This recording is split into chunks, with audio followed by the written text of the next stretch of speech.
Alright guys, welcome back to another video. We gotta talk a lot about what Elon Musk is doing because Musk, this is the second time he's telling people to go to jail. It's pretty crazy, and there's even a lot of people in San Francisco saying they can't really blame Musk because the city has really fallen to ruins at this point. You're seeing all sorts of crazy shenanigans happening.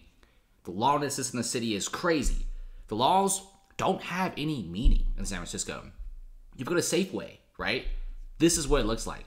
Imagine your city having everything, super cheap stuff, super cheap medications, even bars of soap being locked up because the shoplifting is just so out of control. Now, obviously, every city has shoplifting, but it's one thing to have shoplifting and then one thing to have shoplifting, but nobody cares. Like the cops aren't doing anything, the city council isn't doing anything. In fact, thieves in San Francisco and the rest of the Bay Area are so bolden now. They're literally shoplifting without even wearing a ski mask. And they're taking out bags and bags of things out. That's wild. And even if they do get caught, it's a slap on the wrist because $950 and below isn't even a felony, right? It's just a misdemeanor. It's super simple, slap on the wrist.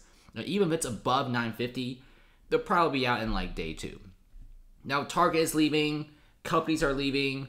150,000 office employees are leaving. So Musk, he's been really getting into this California, San Francisco politics so far. Because he's saying in a tweet, prison for Peskin. You guys don't know who this guy is. Apparently he's running for mayor. There's also a decent amount of fans in San Francisco who wants him to run for mayor. There's also a lot of people out there saying that San Francisco is being ran by the same people as before. This is why the city never really changes. This is why laws are super lax. Companies are moving out. And when businesses suffer, the city doesn't care, but also increases the taxes. So you got somebody on Twitter pretty much saying Peskin has done his part to doom spiral this city and his mayorship. And pretty much if this guy became mayor, San Francisco will probably become like a trash can. I mean, it already is pretty bad, but what he's saying is if Peskin becomes mayor, it's going to get even worse. Says the dude needs to retire. His reign of terror over San Francisco needs to end.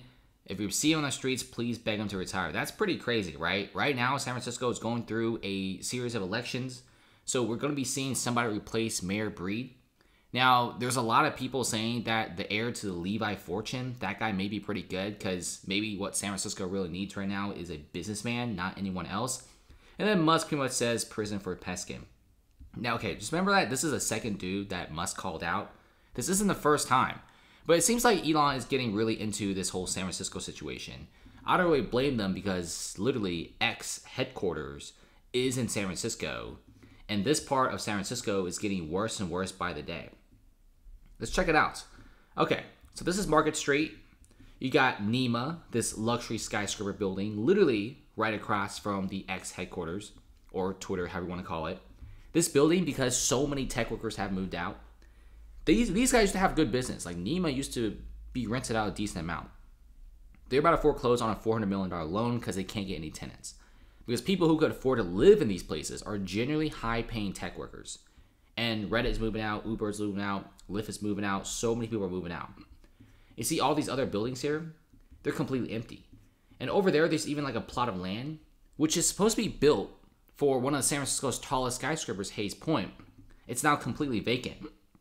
Now head over towards here, you got a ton of condo developments. Like this one right here, right? High-end luxury condo development. Guess what? It's not even being sold pretty well. Ground space floor retail is completely empty, despite the whole entire building already being finished. And right here, retail space is empty. Retail space is empty over here. Retail space is empty over here. And there's even more retail space. If you look at this Google Street View was taken August 2023. Hayes Point is now canceled.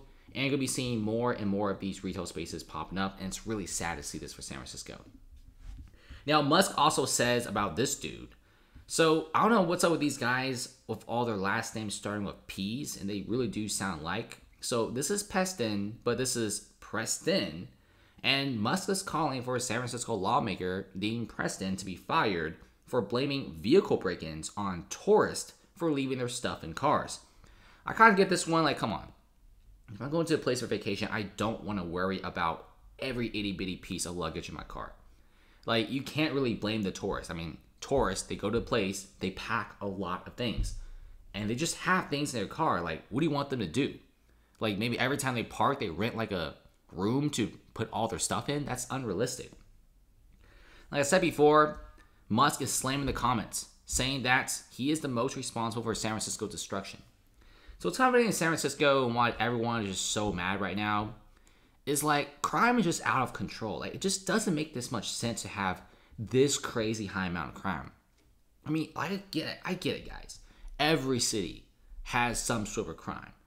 But when you don't pretty much persecute the people who are committing a lot of these crimes, well, it becomes more and more encouraging. In fact, it's getting worse and worse to a point that even homeless people are getting rafts and small boats to attack the marinas in Oakland just to take and steal boats so they could raid bigger yachts and bigger boats and steal equipment and items in there.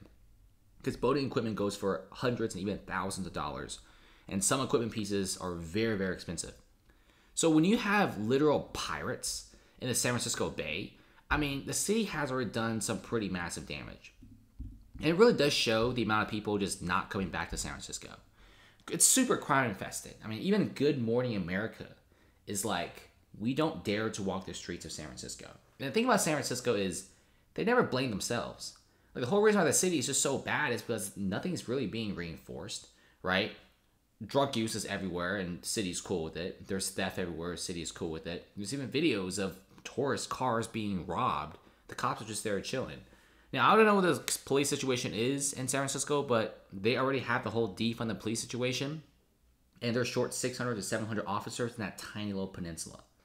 Now, San Francisco is a great city, but they really need to change, right? Right now, there's barely any change. It's the same old stuff every single day. And this is why 150,000 office employees have left San Francisco in the past few years, but especially in the past 1 to 2 years. 150,000 office workers. Bar owners in the Mission District and bar owners in downtown all say that before the pandemic, at night, especially Friday, Saturday night, it just packs and packs of people. You just have rows and rows of tech employees walking down the streets of San Francisco, drunk, having fun, great time. Now, the bar owner says you only really see about 2 or 3 people every couple of minutes. The nightlife is super deserted in San Francisco. A lot of clubs, a lot of bars are closing down. Don't believe me? Go to YouTube and just type in San Francisco night walking tour. This year versus 2019 and 2018, you see a massive difference in terms of how much people are on the streets. Don't be fooled about how San Francisco is getting IKEA and AI companies. That's great news for the city. But you have 2 things coming in and millions of things going out. I mean, we have already a population decline. You have people moving out. And already billionaires and millionaires shifting their companies from San Francisco to other places, like even Las Vegas, because it's close to California, it's close to San Francisco, but without the crazy crime. Despite being a gambling center, San Francisco, well, it's losing its business to Las Vegas, the gambling center. Las Vegas actually has some of the biggest tech companies in the world right now. And they're getting more and more at the expense of San Francisco. So San Francisco, at this point, it's a little too late, but they might be able to come back to its glory days if they do something super drastic.